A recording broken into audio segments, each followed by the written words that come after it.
Hi, everybody, and thank you so much for joining us today on Deborah Kobylt Live.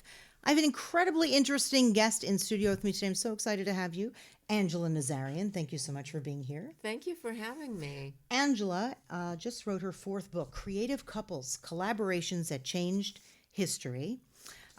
She's an Iranian-born author, mom of two, wife to David, co-founder of Visionary Women and Looking Beyond. We're going to get into all of this and talk more first about her book, Creative Couples, and why you chose to write it. Thank you so much. Well, thank you. You are a busy lady, so the fact that you took the time to come here is much appreciated. Angella, first tell me, what is Creative Couples about, and why did you choose to write it? It's a stunning book. Thank you. Well, first of all, thank you for having me on your show. One of the reasons why I wrote this fourth book, it was a natural progression of two books that I had written on women's leadership. And while I was doing research on those two books, I noticed that many of the incredible women that I covered, they usually had either a mentor or a father or a partner that was steadfastly supporting their endeavors. And I felt that even when I go and talk in women's conferences, we really never mention men. And men have to come into the conversation. That's the next step for all of us as women. Is this book number 5? Well, book number 4 is that. Yeah, no, it's coupling. Yeah. It's incredible, and how a man and a woman work together, primarily a man and a woman, right, to encourage one another. Exactly. We don't work or live in a vacuum. So we need to learn how to get along, and not only get along, how we can effectively couple together and make great things happen. Let's talk about your forward, actually. Lovers don't finally meet somewhere. They're in each other all along. That's what you said to David, your partner and husband, who is your biggest supporter. Yes. Beautiful. And that's a Rumi quote. Yes.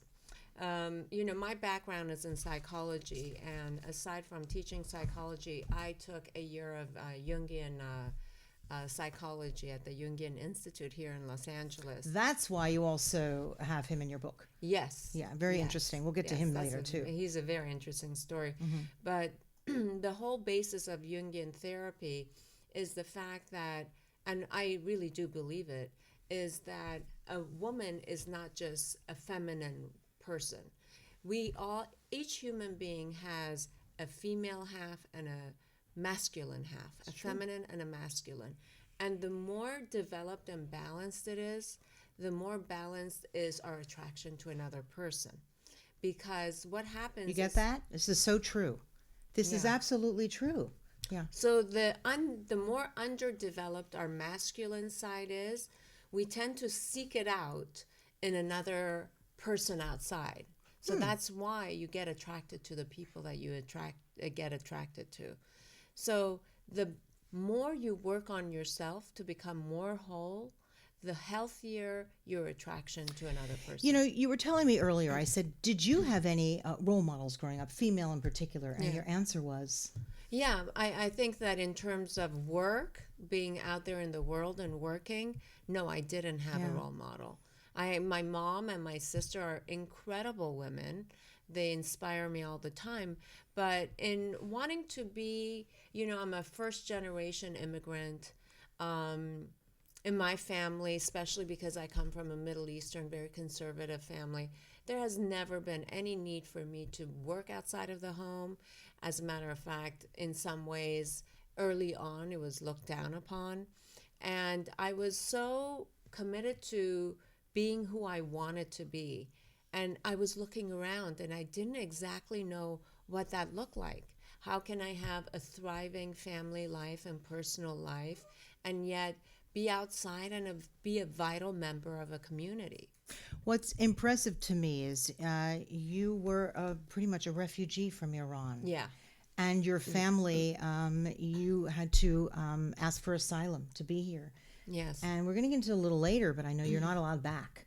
No. Not now. No, not at all. Yeah, which and is I going to think be it's difficult. very interesting. I mean, that was my first book, Life as a Visitor, and I really chronicled our family's move from, or escape really, from Iran to the United States. And to me, it's very interesting because most people know of me and my family as at this present state, which is, we've been very blessed to be philanthropic, to give money away, to be helpful. And even for my own kids, I don't think they ever got this idea that we were refugees. I mean, it was a very precarious state for a long time in my teenage years. And I never want to lose touch from that. And you won't. Yeah. That's why you write the way you do. That comes from right here. And it shows in all your writings. Yeah. It does. But let's remember, Mom and Dad went back, right? Yes. And for a 5-year period, they went back to collect their assets. And they weren't allowed to come back into the United States. And in fact, it was a Jewish organization that helped them come back to the U.S. So 5 years you were here in the U.S. without your parents. Formative years. What was that like? Yeah. Well, it's interesting. I was 11 when I came here, and I had 2 older brothers who were already studying here. It was very common practice for families that had the means to send their boys especially either to London or Switzerland or to the States to study. So I had 2 older brothers studying here. And when things were getting really bad in Iran, my father asked me and my mom and my pregnant sister, my sister's 15 years older than I am, to come here for 2 weeks and let's see if things die down and we'll go back. Well, 2 weeks became a month, and after that, things got so bad. My mom decided that she's going to go back to Iran because now they had to think about how are they going to support their kids in the States with no money. Mm-hmm. And it couldn't be wired here. They really had to go and collect their assets. No, it was all shut down. As a matter of fact, the reason why it took so long for them to get back is because my parents' passports were confiscated. They were caught exchanging money in the black market because you weren't allowed to send anything overseas. Yeah, you've got to do what you've got to do. And so they were stuck. So that's why they had to escape. But the formative years, I think at that time from age 11 to 16 when they weren't here, I managed. I don't think I really thought about it as much. I probably talked to my parents on the phone maybe 3-4 times. So it seems very radical, right? But they were in a wartime and they would call, and I'm the 5th child. It was wartime. Yeah. That's exactly, it's so well put. And then they came here and they did so well when they came here. Yeah. And your entire family. But how strong of you, you were a strong woman even as a young girl to be able to manage and go to school and get educated and obviously look around what was around you and how you would fit in, right? Hence your first book, Life as a Visitor, where you talk about your departure from Iran and assimilating into California lifestyle. Yeah. How was that for you? Well, I was lucky that I had gone to a bilingual school, so I learned English in Iran also. But believe me, it's another story coming here and trying to figure out, do I stay with only like the Iranian immigrants as friends, or do I want to branch out? And will I be accepted in a new group because of my background? But I challenge everyone. I think everybody has a story. They do. Everyone has a challenge. And I think those early challenges, this is what has given me. The gift has been, I think I can relate to almost most people because I just feel that if you have an open heart and you're ready to listen and you have no judgment about that person, you can so easily find a way to connect with someone. And then for me, it's been primary to build communities. I'm a community builder. You are. And it only comes from the fact that I see how important it is to feel supported, especially right now when you think about in our modern times, so much of our tribal or collective culture is gone. So how do women and men and kids, how do they move through life cycles feeling supported? It's only through community. And that can only happen if we come together and have a means of expressing ourselves to each other. Were you always strong like this, though? I mean, Yeah, I was. You were. No, I think It's so that's funny. fantastic. And notice again your background, which led you to study psychology Yeah, in school. yeah. And then did you always want to write? No, as a matter of fact, I never wanted to write. No. No. You Okay. know, Because the you're in most that I did. academics too. Yeah, I'm an You taught? academic. So what I was doing, I was teaching research methods and social psychology or organizational psychology. And the most I ever did was do research, like research writing, which is very dry. It's all statistics and it's I like love it. I know. significant. Okay, so I love research you're writing. you're like a nerd like me, right? I'm a Right. big nerd, actually. Yeah. I'm proud of that. Yeah. But it was in my mid 30s, I was leading women's groups at that time. And I was talking about midlife issues. And one of the things that they say about midlife is that there's this kind of boredom that seeps into your life because everything seems very routine and you kind of feel lost. So, one of the exercises is that as adults, we always rely on our talents. So, whatever it is, we really bank on it. But there's a lot of untapped energy in the things that we've never done before. So, You need curiosity. Some people may or may not have it. Maybe they enjoy being complacent, but you do need to step out a little bit, yeah, right? you need to step out. You need to step out. Yeah. Yeah. And so in my class, I actually challenged everyone to step out and do something that they've never done before. What's that for you? For me, it was taking a writing class. I So love there that. it goes. I love that. That is because Clearly, I it just went thought- well, Angela. I Because you're pretty know. terrific. Oh, well, thank you. You know what? I think that if you put, and I know that when I interviewed some of the women in my past books, I've always talked about there's nothing like persistence and hard work. Mm-hmm. Even if you have talent, if you don't put hard work and persistence, you're not going to go very far. Yes, and we talked earlier. I also believe everyone, I mean, it's one of the quotes, right, that we were talking about earlier, that everyone has a story and everyone is struggling in some way or another. Right. In some way. And if you can just get the strength to get up and do something every day, even Yeah. small. I once taught a class in journalism, and I stood before a high school class and I said, go ahead and size me up. They got it all wrong. You know, they thought I came from money. I did not. And just everything they said, Yeah. even my hair color, they got it wrong. So, so everything was, and I said, my first lesson to you is do not judge the person walking in the room. You don't know their story. Yeah. And I thought that was a good lesson. And I always say that to myself when I meet anyone. I don't know their story. So it's just an even field. And I think Yeah. you're the same way. Yeah. I do. Yeah. Yeah. I do feel that way. So let me talk a little bit. We just did the surface of Life as a Visitor, your second book, which led you to your second, Pioneers of the Possible. I like that. Instead of Pioneers of the Impossible, it's Pioneers of the Possible. I like that. Essays of Female Role Models. Tell me about that. Well, so I really, for my second book, after my first book, everybody said, are you going to write another book? And I said, absolutely not. You know, I just went to that class. I went to that class. Everybody thought that I had an interesting personal story. And I thought, you know, I'll give it a shot. I found a great publisher. And of course, whatever I do, I really put a lot of time into it. And it became a bestseller, the first book. So my publishers were very up for me doing another book. But I thought, you know, if I'm not inspired, I'm not going to do another one. Yeah, no, you can't. I mean, yeah.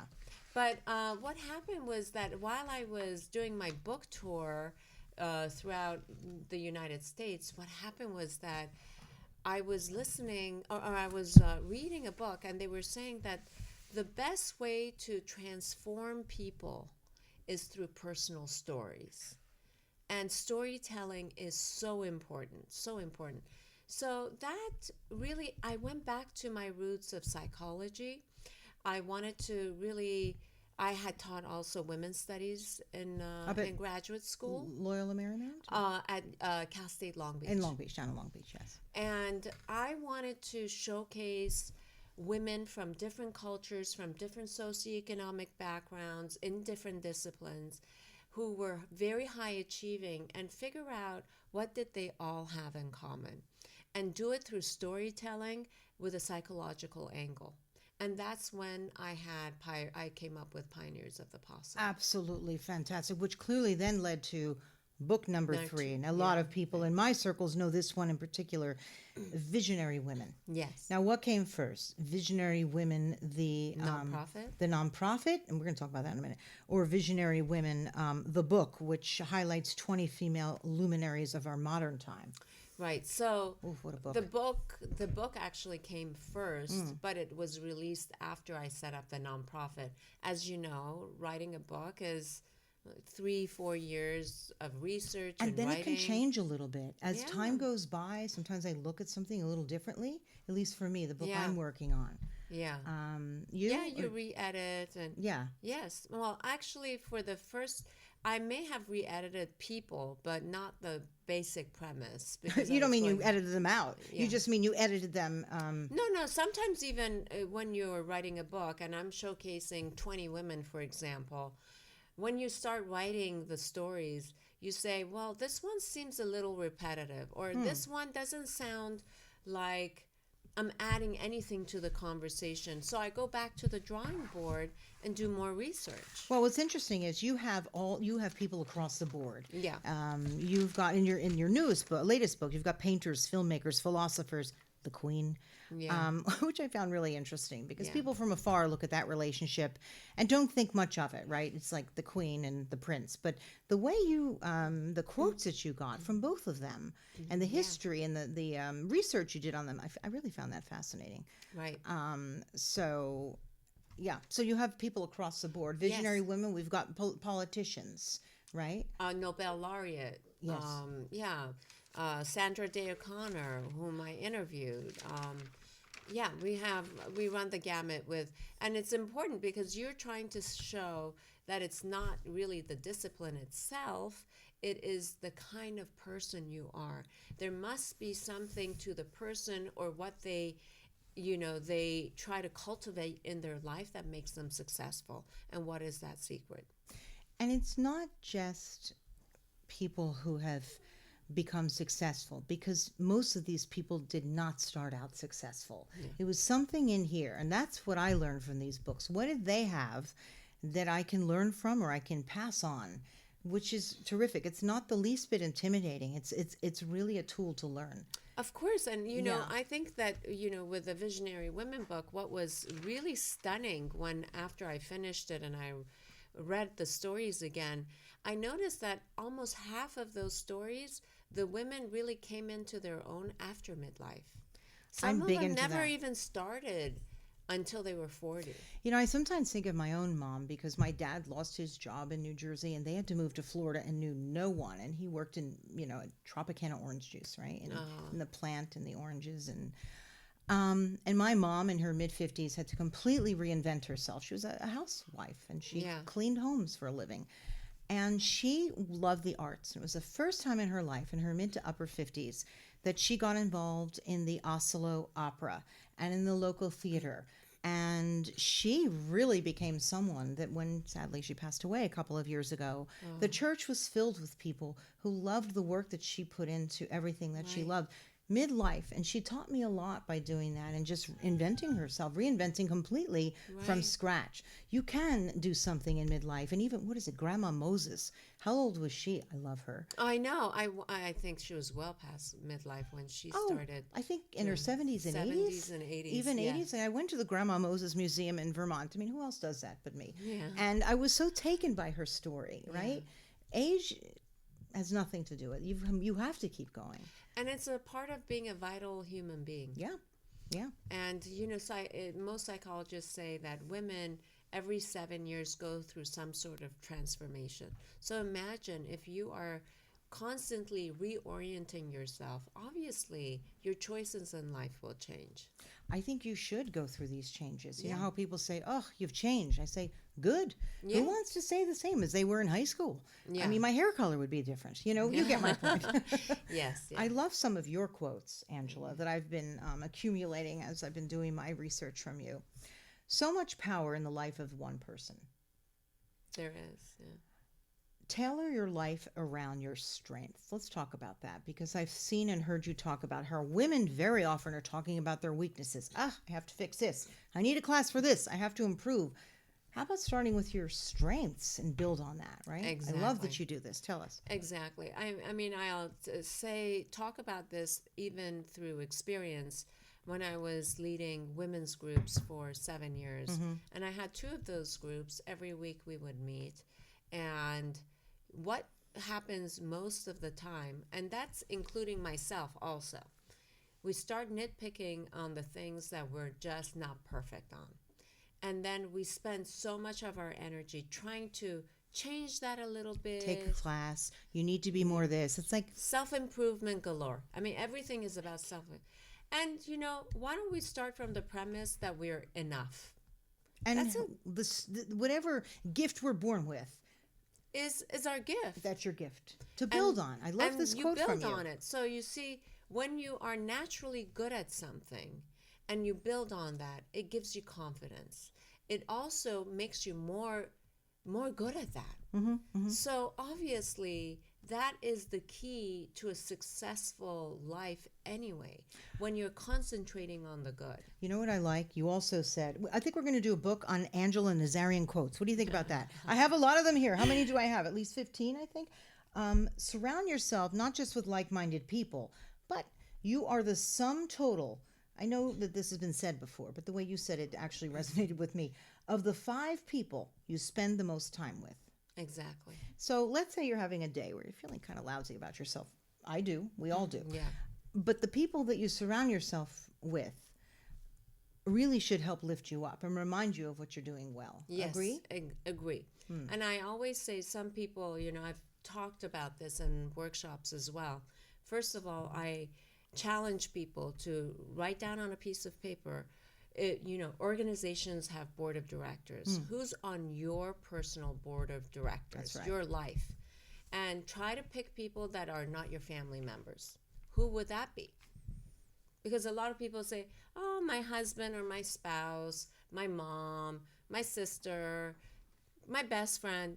No, let's talk about, if you had to reach outside of that comfort zone, who are the people that you would put on your board of directors?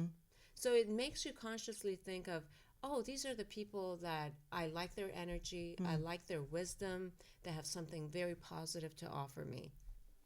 And then many of the women say, well, I just feel bad if that person isn't on the board. I go, they don't need to know about it. You're not making an announcement. I saw another thing that you wrote. It was on Instagram. I told you I did my research on you.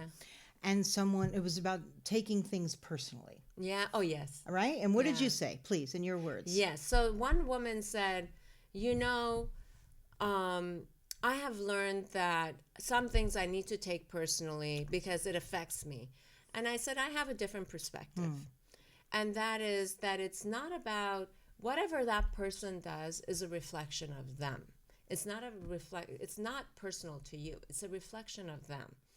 And you can decide if you want to be at their wavelength or not. And you can quietly give them love and say, I decide not to spend so much time around them and not give them that much energy. But ultimately, you're the person that decides who you want to be around. And who you want to listen to. But it was very well said when you say you don't take things. I mean, maybe sometimes if someone says something to you that directly is insulting. But to your point, that really is more a reflection on them more than ever. So then what do you say to people who take so much personally? I will tell you, very often women will be that way, right? In a conversation, they'll take it personally. What do you say to them? Well, in a nice way, I have to say that why is it touching something in you? I think oftentimes when I have been in that position, it's probably because I felt vulnerable or I didn't have enough self-confidence myself. When you start feeling very good about who you are as a person and your integrity, then all of that kind of falls away. Yeah, and it doesn't mean we do everything right all the time, by the way. Please, Angela, right? That's why I'm saying that I felt vulnerable. And I think that the people that actually hurt you the most are the ones that you care the most about and you're closest to. And that goes into relationship building. You know why I find you interesting? Because you have such a lovely presentation. But beneath that lovely presentation is such a rich, raw person who wants to just sort of, I don't know, let everyone know what they have learned. And I actually find you to be quite approachable and quite vulnerable in everything that you do. Thank you. Let's talk a little bit about, and we are going to get to the book, I promise, about looking beyond, and then, of course, about visionary women. And I have to tell you, I find some of the speakers, I attended one last week. I loved that. Wasn't Lynn Twist amazing? Let's talk about visionary women. Let's talk about first of some all, of the you women. are one yourself. I am a visionary woman, and I'm proud to be one, and I hope to be more involved because everything you do speaks right to me. It's like, oh, they called me again today because everything. I loved Lynn Twist. Wow. She was amazing. Gloria Steinem, and just even the level of the interviews that were conducted to just pull something out of these people that we might not have known. I liked that. It was very clever. Yeah. But Lynn, I walked out of that room feeling very relaxed because, firstly, she's soft-spoken. Yes. The Soul of Money is what Lynn wrote. Yeah. Wow. And you know what's interesting about Lynn? I mean, she was on Super Soul Sunday with Oprah twice. She is such a powerful person, but yet such a soft person, and a very wise, very humble, and very wise. What I loved about Lynn is we're talking about we define our relationship with money based on who we are and what our value is. We tend to get caught up in cultural norms of how we want to display wealth. But she's saying if your true nature and value is to bring goodness out there, how are you using your money to do that? It was very, very interesting talk. Yeah. Please pick that book up, The Soul of Money, because she also went back into history 3,000 and even 4,000 years for the first time that we even had currency, which, to be honest, I didn't even know about that. Yeah. And why? You know, why did we even have currency in this globe in the first place? Yes. And she's a global person as well, and she's got great perspective. I know you are as well, because I really believe your travels it just adds so much to the richness of every experience. I've always traveled, even when I had not a dollar to my name. I found 50 cents to get on a plane and go somewhere. I encourage everyone to do that. Please. And when I have people say, I can't. I said, you could save just a teeny amount every day, if possible, and go somewhere. It doesn't even have to be that far, but there's a community nearby that's very different than your own. Yeah. And you can learn something from them. Am I right? Yeah. You can even travel an hour away from here. This is what I'm saying. You don't have to go that far. Yeah. How do you like to travel when you travel?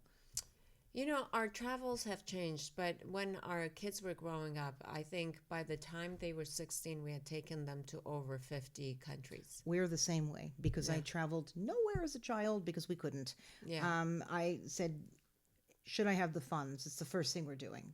There you go on a plane. So that's what an education. Yeah, and I mean, we did everything. We went to Cambodia. We went to see the boat people. We did all this. Yeah. I think it's the best kind of education for kids to see that. We went to Peru, Africa twice, and, you know, we went to the schools in Africa as well. And, you know, it puts you in touch with humanity.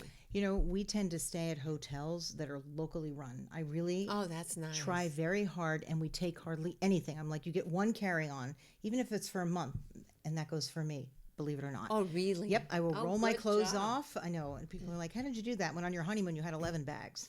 So somewhere along the way, because I have 3 sons, I've just learned to be very minimalistic. Yeah. Because I want them to stay where people run the local business. And I even did that in Mexico City. I found a little pensione run by a lovely couple right near Frida's house, like 2 houses away. That's a great area. It's a great area, right? But you can do that. You can really immerse yourself in the culture.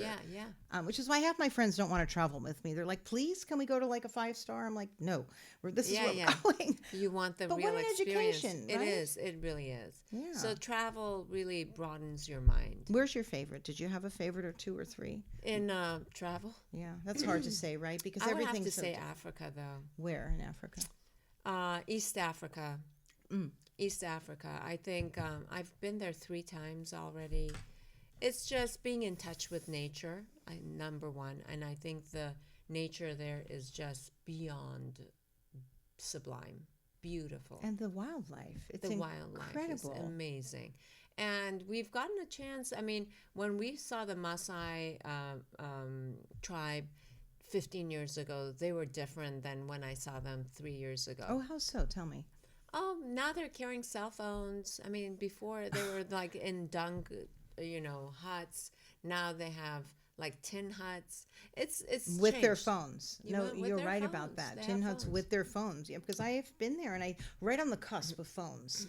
And I remember some had a flip phone They still have a flip phone. and some didn't. So I can Yeah. imagine. So that has changed. But what we did like 3 years ago was we had the great privilege of taking a helicopter and going deep into the forest where people usually don't go. And we met a tribe that they're called the Well people, and they don't even speak Swahili. And you see them in their daily rituals, which was so incredible. So when they draw water from the well, they sing. There's a singing that goes through. They were really in their own lifestyle and dress, and that to me felt so authentic. They had never seen a phone in their life. I was so taken by the women, and their yeah. roles in Yeah. the societies Yeah. and what they do versus what the men do. I'm very taken by that, what they did. We did something similar. We went and we saw the Bushman tribe. We did not Right. take a helicopter. We had to really drive far. And they actually took my kids hunting a little bit. I said, no, really? But you learn so much, and your children too, Yeah. right? Yeah. Yeah, Definitely. incredible. So, Visionary Women, that's been around how many years now? Because that's been incredible. You have Yes. great support from the community, from local businesses, Absolutely. of course. And as amazing. you saw just last week at the Lynn Twist Salon, we showed that we gave away $600,000 last year. And that I'm so proud of. Because I have here, yes, the money that Visionary Women raises. You don't just put on speaking engagements, you're raising money. You're a Yes. philanthropic organization. In the past, you've raised money for the National Women's Law Center, right? Yeah. Planned Parenthood, Time's Up. Yes. Anyone else that you've raised money Downtown for? Women's Center. Oh, you Chrysalis. deeply support Downtown Women's Center. Oh, yes. Yes. Chrysalis, we gave almost 60,000 last year, and homelessness has become a real issue, especially in Los Angeles.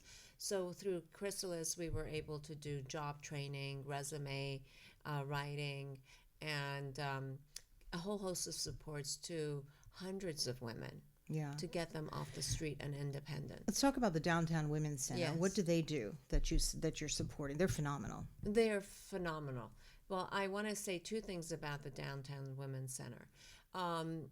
There is the first time that we got involved with them was through financial literacy. We had a salon about financial literacy for women, and we got in touch with someone that actually goes and volunteers her time to teach about financial literacy to these women in the shelters. Slowly, what we started thinking about is how can we engage with the Downtown Women's Center in a more meaningful way?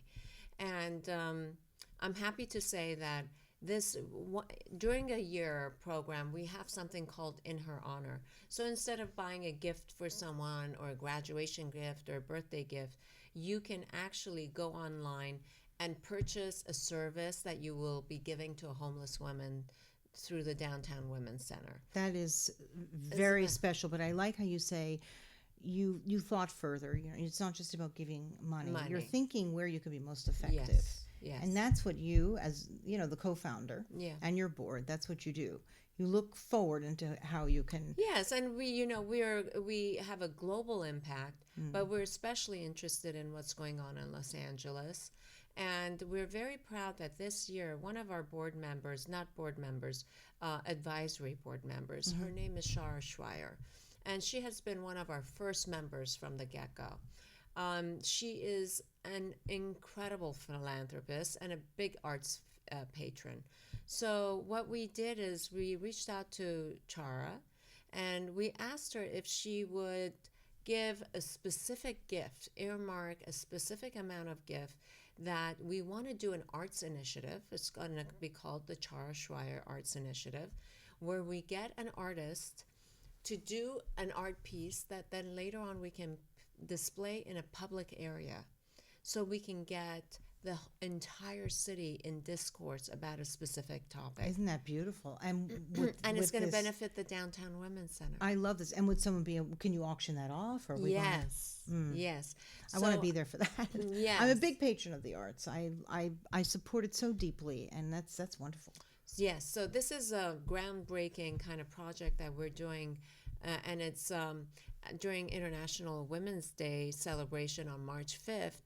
The artist is coming with part of the sculpture, and all the women that are going to be at the party, which I invite every woman to be there to celebrate, will do some sort of mark making on this sculpture, so our voices are also embedded in this sculpture.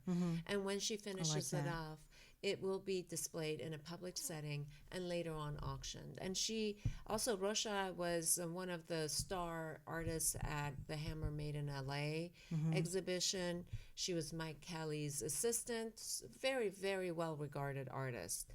And we have, we are thinking of the next one even for next year. So it's very exciting. I think that there's tremendous potential to bring people from different parts, the civic people, the people who are philanthropists, People in arts politics. people. Yes. I mean, look at your co-founder, the former mayor of Beverly Hills. Oh, I think she's lovely.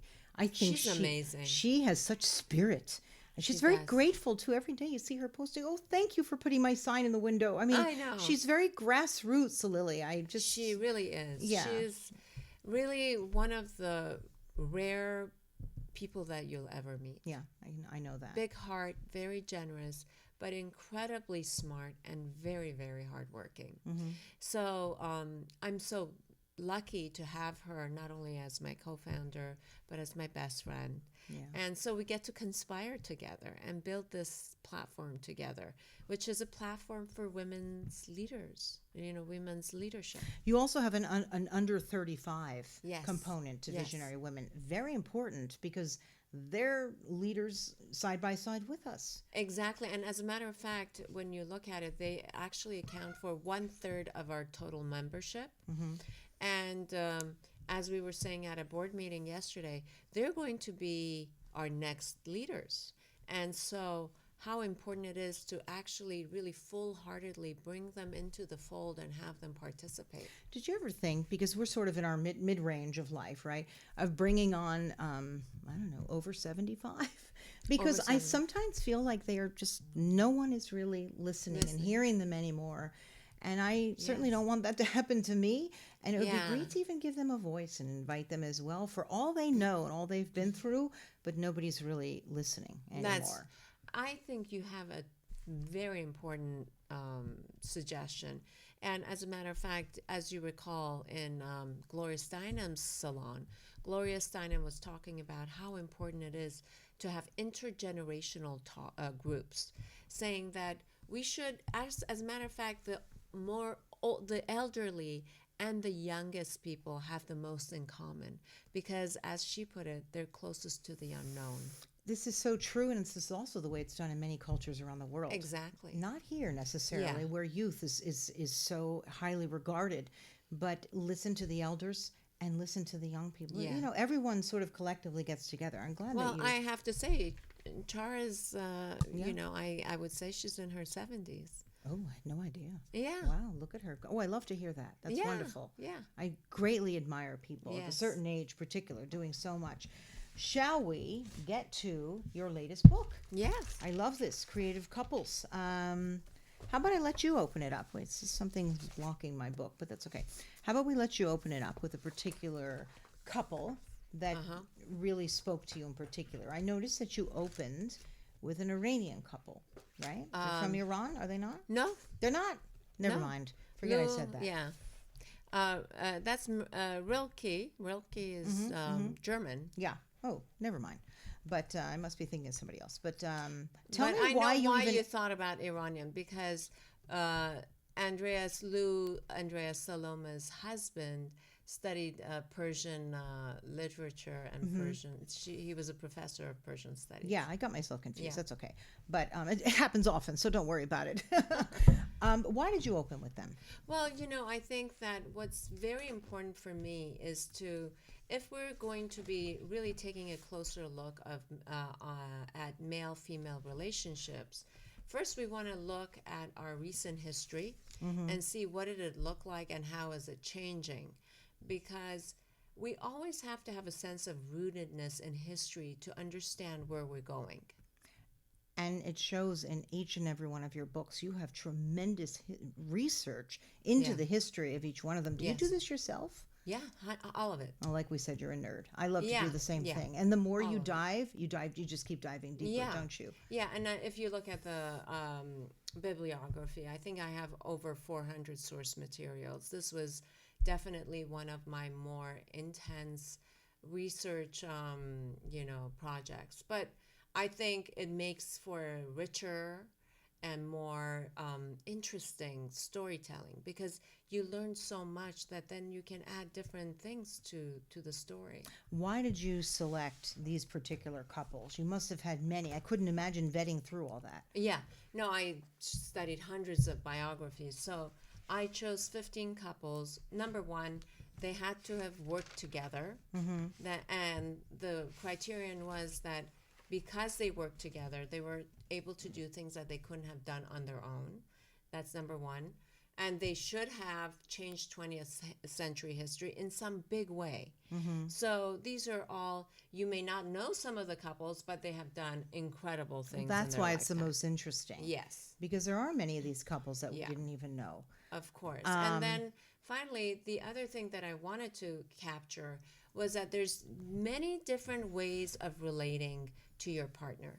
So, I'm in a traditional marriage, and I'm very happy that I'm in a traditional Explain marriage. traditional marriage. Traditional marriage means that, I have been blessed to be with one man, and I've been married for 32 years. But that's not the case in a lot of other relationships. But by traditional, you don't mean you're home just stirring the soup Oh, all no, day. not So at all. This is what No, I'm saying. It's no. like No, as a matter of fact, that's not what. no, I was no. just making a joke, but yeah. Yeah, but some people get divorced, and as you'll see, some of the artists had open relationships. Some of them, like Salvador Dali and Gala, they were married for 52 years. They loved each other intensely, but they only had sex once in their whole life. Right, I and mean, I how read does there- that make sense to, like, from my gradient? It doesn't. But No, but it worked for them, and them. she also had other lovers, as you Yes, talked yes, about yeah. in the book, and he was okay with that. He was because okay. he wasn't a particularly physical man. Yes, exactly. So yeah, you highlighted that as So, well. I think that it was important to have different kinds of dynamics going on. What does it look like if the woman was the more public persona? And what did it look like if she was really not acknowledged? And you also talked about relationships where there was such love, but they just couldn't work out. Lucy and Desi. Yes, It was it was wonderful love, the way you great wrote love, that. yes. Wrote this particular excerpt Yeah. of those two, and in the end, they just couldn't make it work. But in fact, in the very end, as he was losing his life, she was there. Yes, and she Because of that love loved him. story, yeah. I mean, that's the other thing, that love doesn't end just because a relationship doesn't work. It was also the case with Serge Gainsbourg and Jane Birkin. Go They ahead, talk. they were the couple. I mean, they were the glamorous couple of the 1960s and 70s in Paris. And they got divorced, but would you believe it that even after the divorce, he would go and sleep over her house a couple of times a week? There was a relationship. I'm trying to find them Yes. here because I actually highlighted one of the quotes from her. Do you happen to know? Oh, here we With go. a- Page 48. Here we go. Yes. Keep going. So I think their relationship was so tender, very tender, that they had love for one another. But one of the things that I highlighted in the relationship with Jane Birkin and Serge was the fact that Serge kind of picked this gorgeous, talented, beautiful young girl, and she represented all the vulnerable side of himself that he never... That he was not. Yeah. Most people don't know that Serge, who was like the badass punk of the 1960s and 70s in Paris, was a Holocaust child. He was a Holocaust child. Yes. So for him, it was very, like, he never wanted to show weakness. But then he would write these tender poems and have her sing it and become like, she became like the pop star. Which he struggled with. Yes. Because as she became more famous, he struggled with that quite a bit. Yes, because he Beautiful wanted to story. be, and he wanted to be famous. And at the same time, she was growing as a person, and he wasn't acknowledging that.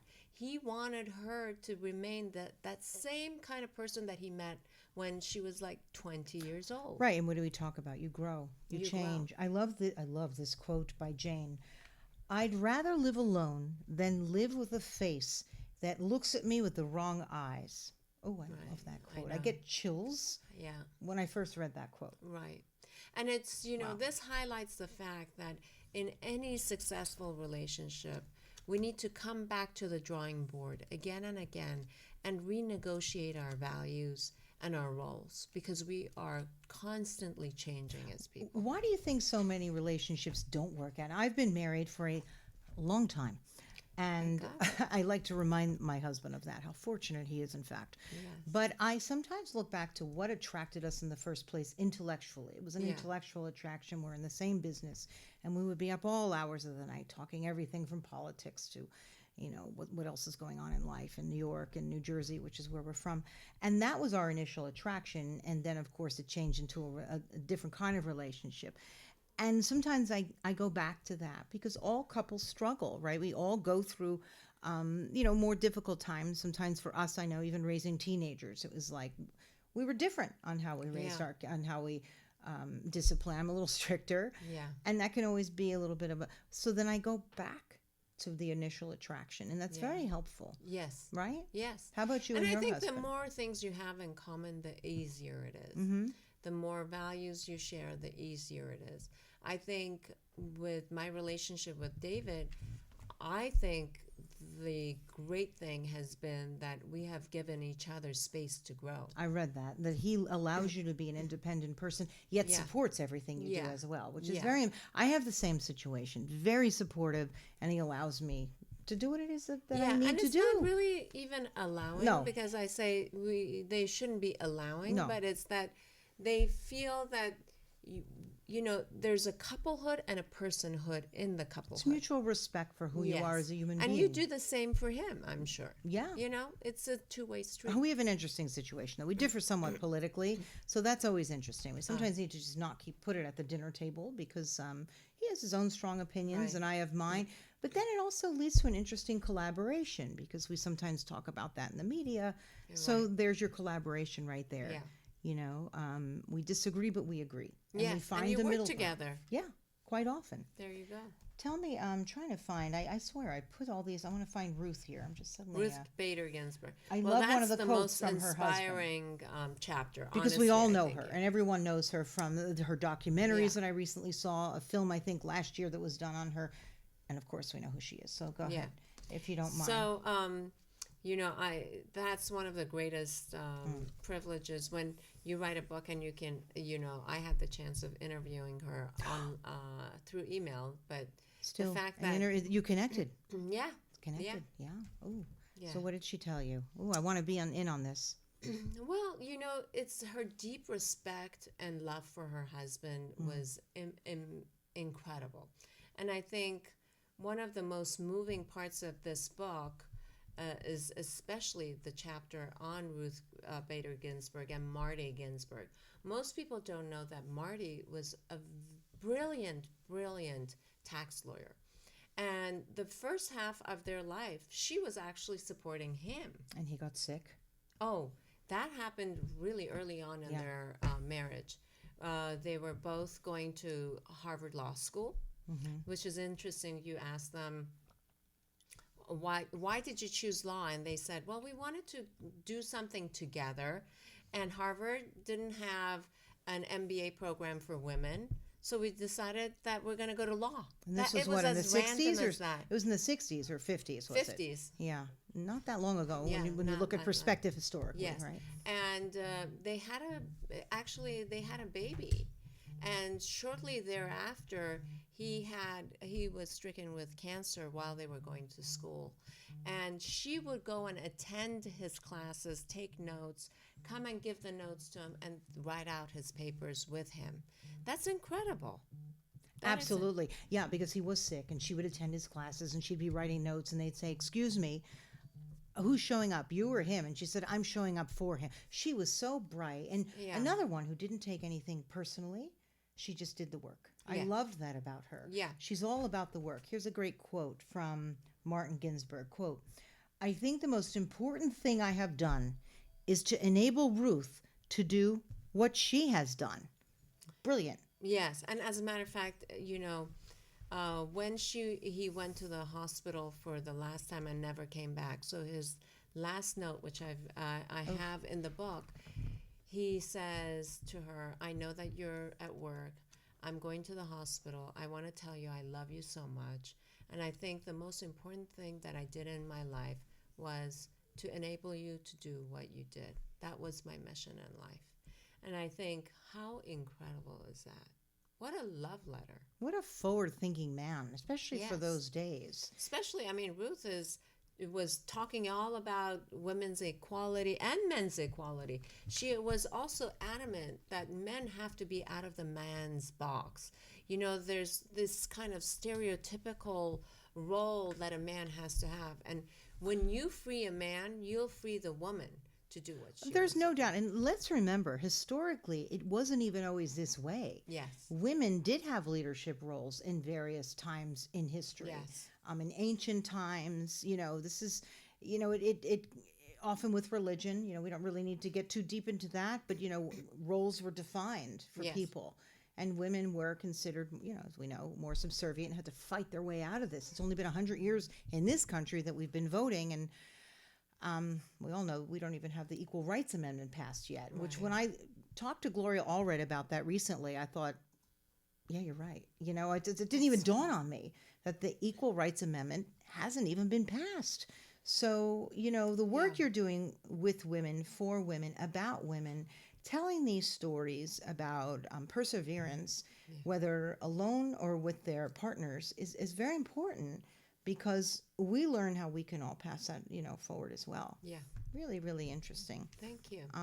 Anyone else that you wanted to highlight from your book I think- before I let you go? Yeah, well, I want to compare and contrast Ruth's relationship with Marty, because she was the public persona with the Queen and Prince How do Philip. we forget the Queen? The Queen, Yes. of course. And very often we look at Prince Philip, right, just a step or two behind her. And who is the man? All we generally know is a little bit of gossip from the Daily Mail. That's right. But there's a man there, and there's a relationship there, and there's a family there. Yes. Please, let's discuss that. Well, the interesting thing is that Marty and Prince Philip were born on the same month and same day, just different years apart, but they're in the same generation. Here we see that Philip had a very, very difficult time getting integrated into the family firm, because he basically had to completely take himself out of the equation and support the Queen at all times. But I wonder on the inside, did he?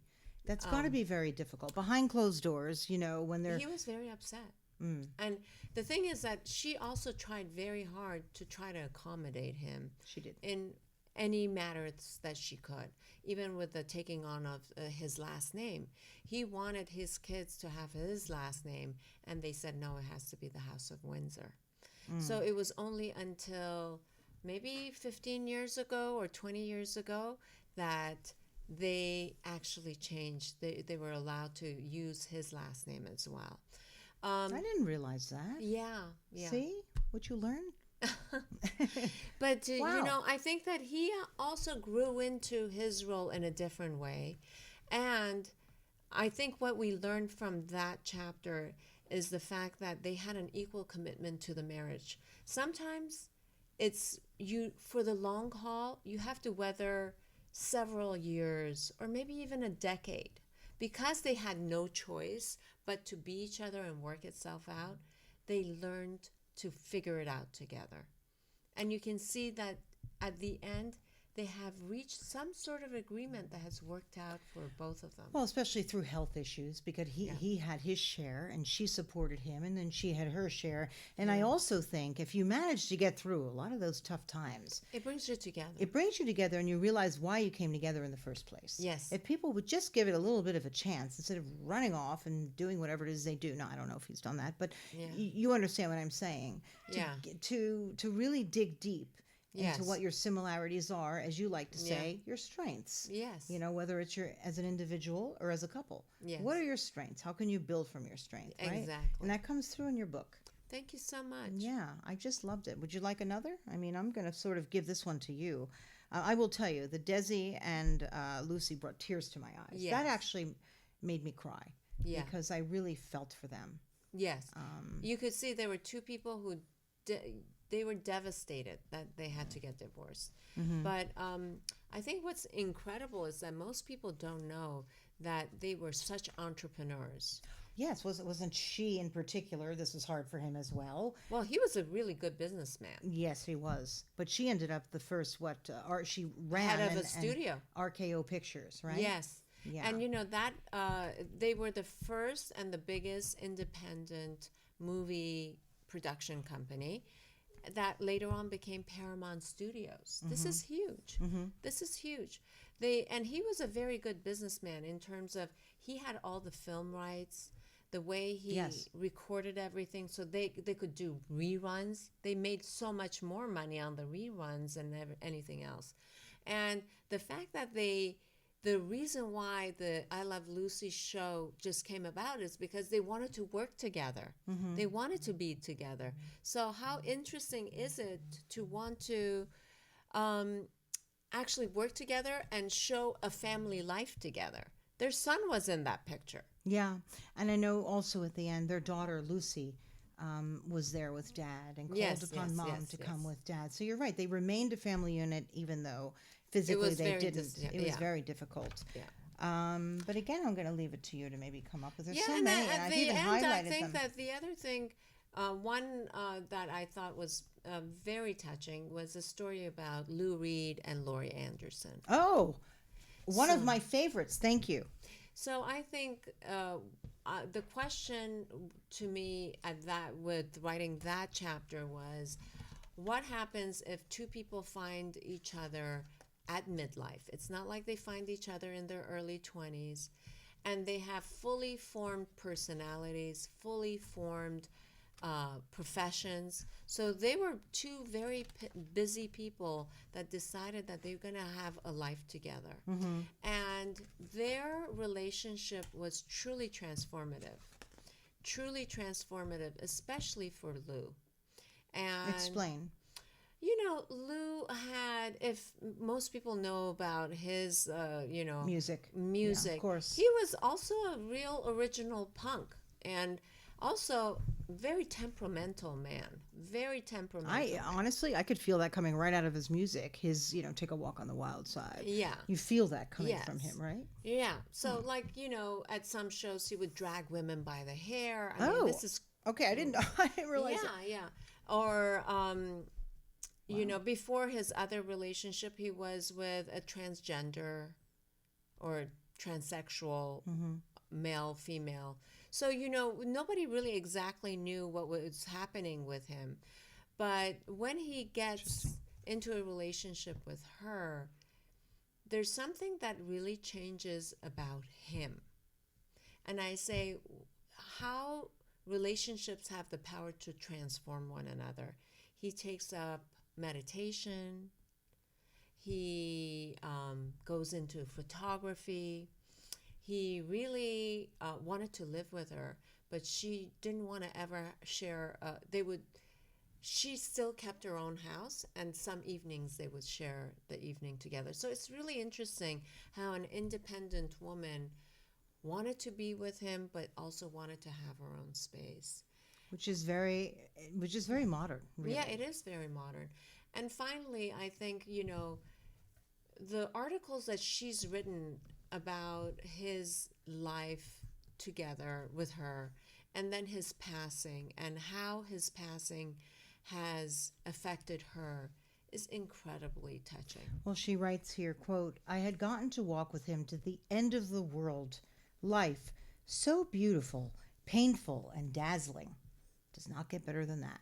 Yeah. That's a beautiful quote. It is a beautiful This quote. they really had an impact on you, because I've read that from you before. Yeah. This particular couple. Yeah, it's Does really it speak to beautiful. you in some way personally?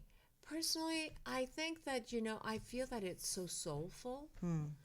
that I hope that we, as part of a couplehood, I get to be that impactful in my husband's life and him for me. That we can really, when she describes their relationship, she goes, we went on pilgrimages together. We saw sunsets together. Wow. It was all about how experiences in the world touch them deeply. And I think that's what a couple is. The essence of the couplehood is that. How do you get to touch the inner core of the other person in a profound way? What do you advise for people? Because we live in a very busy space. And I was talking to a friend this morning saying I must slow down, and I'm making time, and I've really made a commitment to actually over the past year or two to spend the time with those people, surround myself with those people that impact me the most. Yeah. And you can't let everyone in, right? No. What do you advise people to have a meaningful relationship and also a meaningful life personally as a woman? What have you That's found? a big question, and I'm not the expert of it. I'm trying to figure that out. Are we myself. always? Yeah. We're always a work in process. I think meaningful is a very subjective. Mm-hmm. I think meaningful doesn't necessarily always have to be happy. And I know a lot of people with very meaningful lives, and they have many challenges, daily challenges. Happy is a word that I'm not. It's great to be happy. What does that mean? I think meaningful, just something that speaks to you. So I think you need to have purpose. Purpose. I think we have to have purpose in our lives, and that purpose is usually the DNA of what is your passion and calling and what makes you feel good when you're doing it. So it's less effort when you're doing it. And it can be anything. It doesn't have to be something great, because I again think we live in a society where everything is great. And you look what everyone is doing, and it's great, and they're fabulous, and they look good. It doesn't have to be great. It could just be serving a meal, which I don't do very well, every night with great pride that you've made. Yeah. That's a great thing. Or something small where you're going and helping at the local veterinary place. Yeah.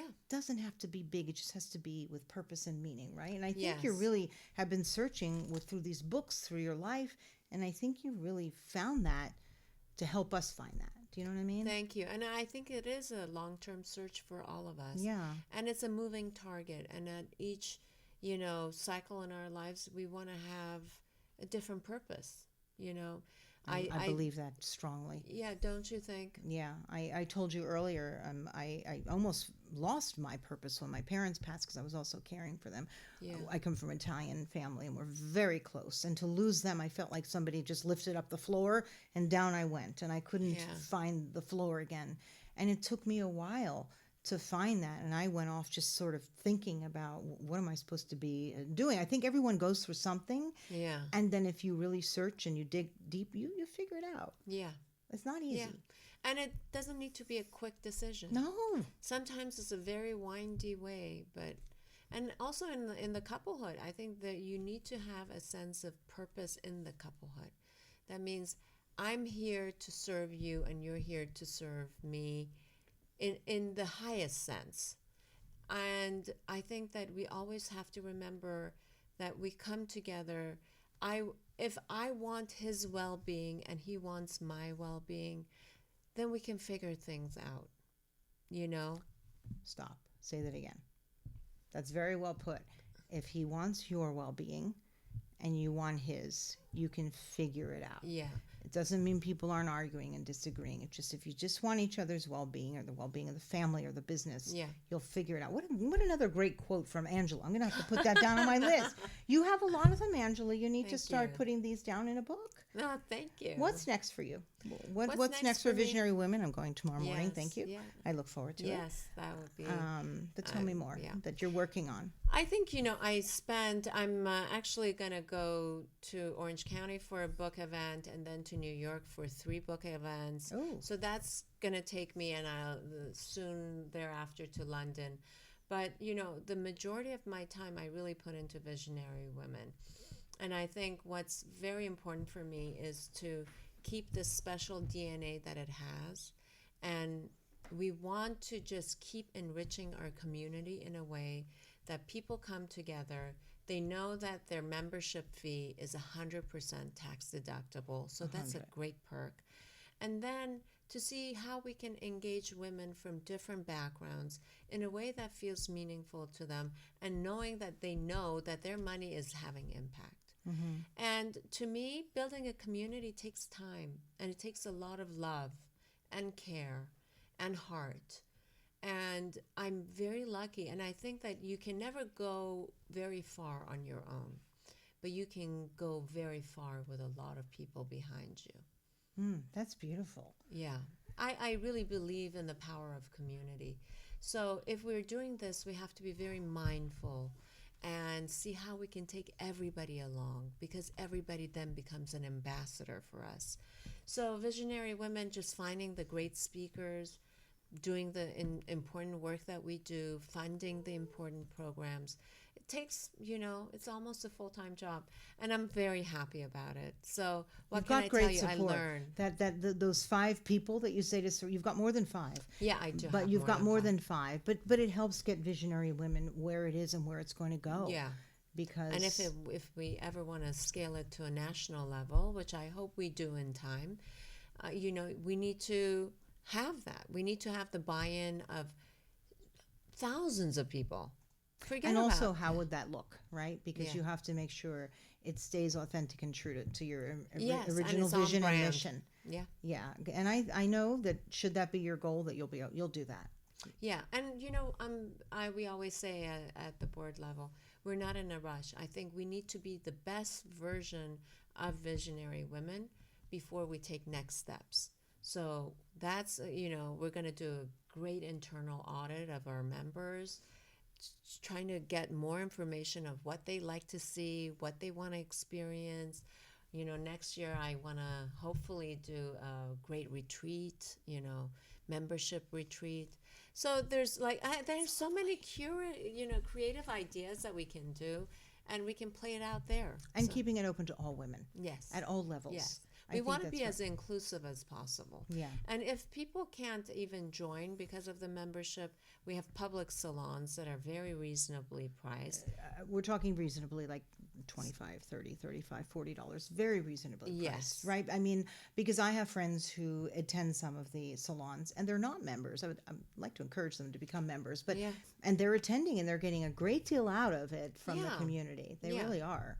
So, and I think it's continuing education for all of us. Why should we stop learning just because we're out of school? No, I can't. I think I'll be learning to my last day. I mean, like we said, I'm a research nerd, so are you. Yeah, yeah.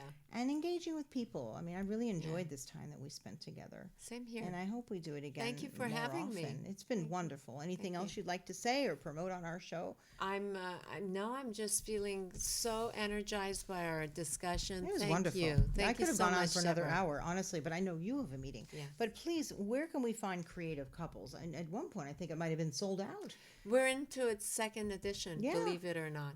So on Amazon, at Osceoline stores, on the Osceoline website. That's her publisher. Yeah. Yes.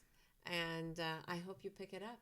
Yeah, it's wonderful. And please, I'd like to, invite everyone to join us at Visionary Women and come to one of the talks. Do you know what the next one will be? Well, we have a members-only event coming up in May, which is the Power Chef, female Power Chef. Oh, I could use that. Yeah. Okay. So what they're going to do is that for our members, they're going to cook a part of the meal that we're going to have. So each woman is, Power Chef will talk about how they built their business and then give us a portion of the dinner that we're going to be having. Oh, that's so interesting. Great. Isn't that fun? Yes, it's very, very interesting. Oh, thank you for doing that. Thank you very much. And thank you, everybody, for joining us today on Deborah Kobylt Live with Angella Nazarian. Please, her latest book, 4th book, Creative Couples, Collaborations That Changed History. And if you want to hear more about Angela and all that she's about, her website, angelanazarian.com, right? Yes. There's a lot out there about you. Very, very interesting. I would have loved to have gotten into that. And before I leave, I know you've always wanted to maybe go back, right? You were touching Iran, right? Recently on a trip when you were in Eastern Turkey. Is that correct? Yes, that's You could right. practically see it. Yes. Right? Maybe yes. one day, you think? Yeah, well, you see what's going on in Iran No, now. not now. Not now. But we can hope. You never know. In the next decade, hopefully, there'll be Things turn around. Yeah, a turnaround, and I would love to. I mean, just imagine that as an 11-year-old, I came out with one piece of luggage and never went and back. never went That back. has I an would love impact. to see my old home and school and everything. That was my husband's father because he was captured by the Nazis. They just came knocking on the farm and took him. Yeah. And he was a prisoner of war as a little boy. And Oh wow. same.